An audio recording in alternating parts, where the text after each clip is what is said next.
வணக்கம் நண்பர்களே. இன்றைக்கி நம்ம ஆந்திர பிரதேசத்தில் உள்ள அனந்தபூர் மாவட்டத்தில் லேபக்ஷி என்ற கோயிலுக்கு போயிருக்கோம். இதுவரைக்கும் நீங்கள் நம்ம டிவைன் லைட் எக்ஸ்ப்ளோரர் சேனலில் சப்ஸ்கிரைப் பண்ணலன்னா சப்ஸ்கிரைப் பண்ணுங்கள். இந்த வீடியோவை நீங்கள் கடைசி வரைக்கும் பாருங்கள். இந்த வீடியோவை பிடிச்சிருந்தா லைக் பண்ணுங்கள்.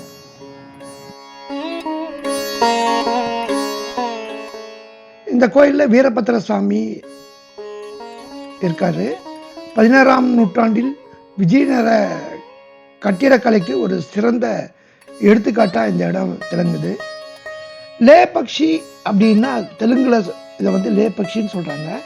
தமிழில் இதற்கு எழு பறவையே என்று அர்த்தம். இந்த ஸ்தலம் சிவபெருமானின் உக்கிரமா வடிவமான வீரபத்திரருக்காக அர்ப்பணிக்கப்பட்டிருக்கிறது. இந்த கோயிலில் பிரதான மண்டபத்தில் மொத்தம் 70 தூண்கள் இருக்குது. அதில் ஒன்று பார்த்தீங்கன்னா தரையில் தொடாமல் அந்தரத்தில் தொங்கின்னு இருக்கு. இது பொறியியல் அதிசயமாக கருதப்படுகிறது. இந்த கோயிலுக்கு போகிற வழியில் கொஞ்சம் தூரத்தில் ஒரு நந்தி சிலை இருக்குது. ஒரே கல்லால் செதுக்கப்பட்ட இந்த சிலை சுமார் 15 அடி உயரமும் 27 அடி நீளமும் கொண்டதாக இருக்குது.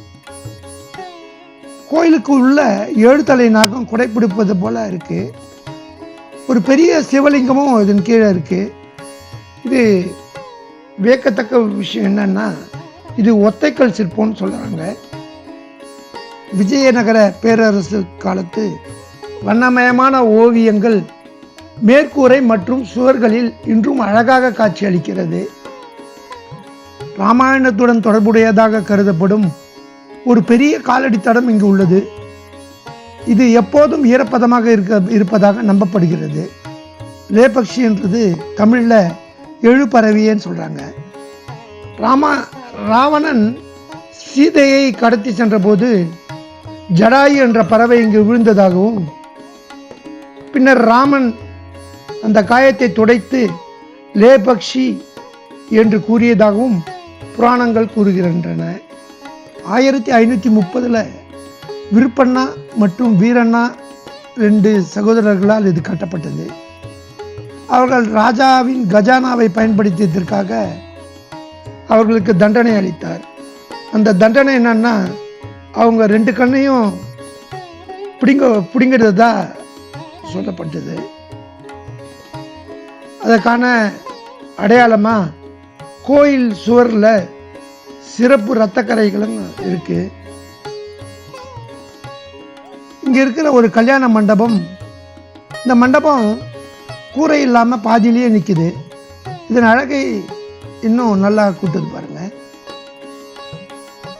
இந்த தூணை பற்றி அவசியம் சொல்லி தான் ஆகணும். இந்த பொறியியல் வல்லுநர்களே வேக்கிற வண்ணம் அந்த ஒரு தூண் மட்டும் தரையை தொடாமல் இருக்கிறது இது வரைக்கும் தீர்க்கப்படாத ஒரு மர்மமாக இருக்குது. அதுவும் இந்த கோயில் மேற்கூரையில் உள்ள வீரபத்திர சுவாமி ஓவியம் ஆசியாவிலே மிகப்பெரிய சுவர் ஓவியங்களில் ஒன்றாக கருதப்படுகிறது. இந்த கோயில் வளாகத்தில் உள்ள பெரிய காலடி தடம் எப்போதும் தண்ணீரிலே நிறைந்திருக்கும். வறட்சி காலத்திலும் இது காய்ந்து போவதில்லை என்பது ஒரு அதிசயம். இந்த கோயிலில் சிவன், திருமால், வீரபத்திரர் ஆகியோருக்கு சிறு சிறு கோயில்கள் உள்ளன. சிவனும் திருமாலும் எதிரெதிராக இருக்கிறார்கள். இந்த கோயிலின் கலைநயம் மிகுந்த பக்தி நாட்டிய மண்டபமாகும். அதில் நாட்டியக்காரர், மிருதங்கம் வாசிப்போர், இசைவாணர் ஆகியோருடைய உருவங்கள் செதுக்கிய 60 பெரிய தூண்களும் ஓவிய வேலைப்பாடு மிகுந்த விதானமும் காணப்படுகிறது. கருவறையின் சுவர்களிலும் கூரையின் உட்புறமும் அழகு முக்கிய ஓவியங்கள் நிறைந்திருக்கிறது. இந்த கோயில் தொல்பொருள் ஆராய்ச்சியின் கீழே இருக்கு.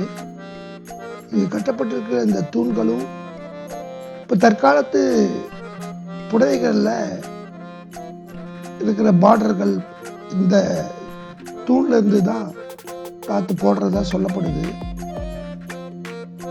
ரொம்ப அழகான டிசைன்லாம் இங்கே இதில் இருக்குது. இந்த கோபுரத்தினுடைய தோற்றம் சிறப்பாக இருக்குது. இந்த கோயில் அகத்திய முனிவருடன் தொடர்பு உள்ளதாக கருதப்படுகிறது. இங்கே தவம் மேற்கொண்டு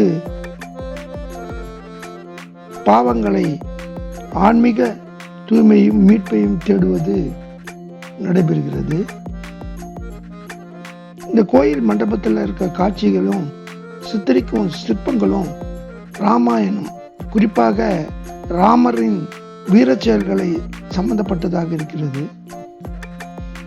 குறிப்பாக இங்கே ராமர், சீதை, லட்சுமணன் மற்றும் அனுமான் சிலைகளின் கோயில் மையப்புள்ளியாக விளங்குகிறது. ராமாயணத்தின் பல்வேறு நிகழ்ச்சிகளை சித்தரிக்கும் சிற்பங்களும் இங்கே இருக்கிறது. வீரபத்ர கோயில் என்பது இந்தியாவின் ஆந்திர பிரதேச மாநிலத்தில் லேபக்ஷியில் அமைந்துள்ள இந்து கோயிலாகும். இந்த கோயில் இந்து மதத்தின் முக்கிய தெய்வமாகிய சிவனின் உக்கிரமான வடிவமான வீரபத்திரனுக்கு அர்ப்பணிக்கப்பட்டுள்ளது. 16ஆம் நூற்றாண்டில் கட்டப்பட்ட இந்த கோயிலின் கட்டடக்கலை அம்சங்கள் பல்லவ பாணி, சாலுலா மற்றும் துளு விஜயநகர பாணியில் அமைந்துள்ளன. கோயிலின் வெளிப்புறம் ஒவ்வொரு மேற்பரப்பிலும் சிற்பங்களும் ஓவியங்களும் ஏராளமாக காணப்படுகிறது. இது தேசிய முக்கியத்துவம் வாய்ந்த மத்திய அரசால் பாதுகாக்கப்படும் நினைவுச் சின்னங்களில் ஒன்றாகும். மேலும் இது கண்கவர் விஜயநகர கோயில்களில் ஒன்றாக கருதப்படுகிறது. ராமாயணம், மகாபாரதம் மற்றும் புராணங்கள் போன்ற இதிகாசங்களில் இருந்து ராமர் மற்றும் கிருஷ்ணரின் காட்சிகளுடன் மிகவும் பிரகாசமான ஆடைகள் மற்றும் வண்ணங்களில் சுவரோவியங்கள் குறிப்பாக விரிவாக வரையப்பட்டுள்ளன. மேலும் அவை நன்கு பாதுகாக்கப்பட்டு வருகிறது. கோயிலிலிருந்து சுமார் 200 மீட்டர் தொலைவில் ஒரே கல்லில் செதுக்கப்பட்ட பெரிய நந்தி சிலை, அதாவது சிவனின் வாகனம் உள்ளது. இது உலகிலேயே மிகப்பெரிய ஒன்றாக கருதப்படுகிறது. இந்த கோயில் லேபக்ஷி நகரத்தின் தெற்கு பகுதியில் ஆமை வடிவத்தில் உள்ள ஒரு பெரிய கிரேனைட் பாறையின் தாழ்வான குன்றின் மீது கட்டப்பட்டிருக்கிறது. எனவே இது குர்மா ஷைலா என்று அழைக்கப்படுகிறது. இது பெங்களூரிலிருந்து 140 கிலோமீட்டர் தொலைவில் உள்ளது. ஹைதராபாத் செல்லும் நெடுஞ்சாலையில் கர்நாடகா ஆந்திர பிரதேஷ் எல்லையில் உள்ள கிளை சாலையில் 12 கிலோமீட்டர் தொலைவில் உள்ள லேபக்ஷிக்கு செல்கிறது. கோவிலை அடைய மற்றொரு வழி இந்துப்பூரில் இருந்து செல்வதாகும். இது ஆந்திர பிரதேசத்தின் அனந்தபூர் மாவட்டத்தில் அமைந்துள்ள பெனுகொண்டாவிலிருந்து 30 கிலோமீட்டர் தொலைவில் அமைந்திருக்கிறது. இந்த கோயில் விஜயநகர கட்டிடக்கலை பாணியில் அமைந்துள்ளது. பிரதான 3 பகுதிகளாக அமைக்கப்பட்டிருக்கிறது.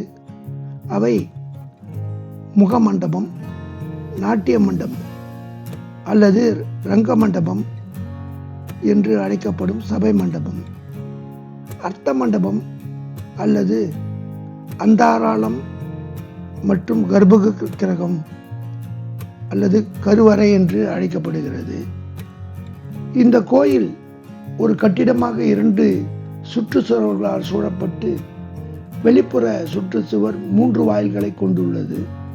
வடக்கு வாயில் தொடர்ந்து பயன்படுத்தப்பட்டு வருகிறது. உள்கிழக்கு வாயில் சபை மண்டபத்திற்காக நுழைவாயிலாகும். அதன் மையப்பகுதியில் பெரிய இடத்துடன் வடிவமைக்கப்பட்ட ஒரு பெரிய அளவிலான திறந்த மண்டபமாகும். இந்த கருவறையின் நுழைவாயில் அமைந்துள்ள இடத்தில் தூண்கள் மற்றும் கூரையின் ஒவ்வொரு அங்குலத்திற்கும் சிற்பங்கள் மற்றும் ஓவியங்கள் நிறைந்திருக்கிறது. தூண்கள் மற்றும் சுவர்களில் உள்ள உருவங்கள் தெய்வீக உயிரினங்கள், துறவிகள், பாதுகாவலர்கள், இசைக்கலைஞர்கள், நடனக் கலைஞர்கள் மற்றும் சிவனின் 15 மகேஷ மூர்த்தங்கள் ஆகும். லேபக்ஷி கோயிலின் ஓவியங்களில் உருவங்கள் கலந்திருக்கிறது. கலாந்தாமூர்த்தி, ஜலவந்த வதமூர்த்தி, வியாக்கியான தட்சிணாமூர்த்தி, ஹரிகலாமூர்த்தி, விஷ்ணு பிரசாதமூர்த்தி, ஹரிகலாமூர்த்தி, மூர்த்தமூர்த்தி. கருவறையின் நுழைவாயிலில் கங்கா மற்றும் யமுனா தெய்வங்களின் உருவங்கள் உள்ளன.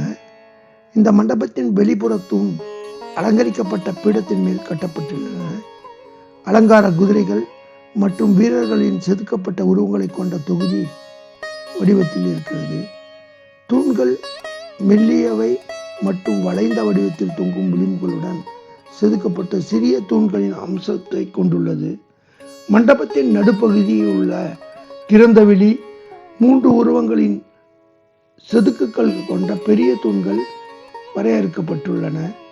மண்டபத்தின் வடகிழக்கு பகுதியில் உள்ள தூண்களில் பிரம்மா மற்றும் ஒரு மேலக்காரரால் சூழப்பட்ட நாதேஸ்வரின் உருவங்கள் உள்ளன.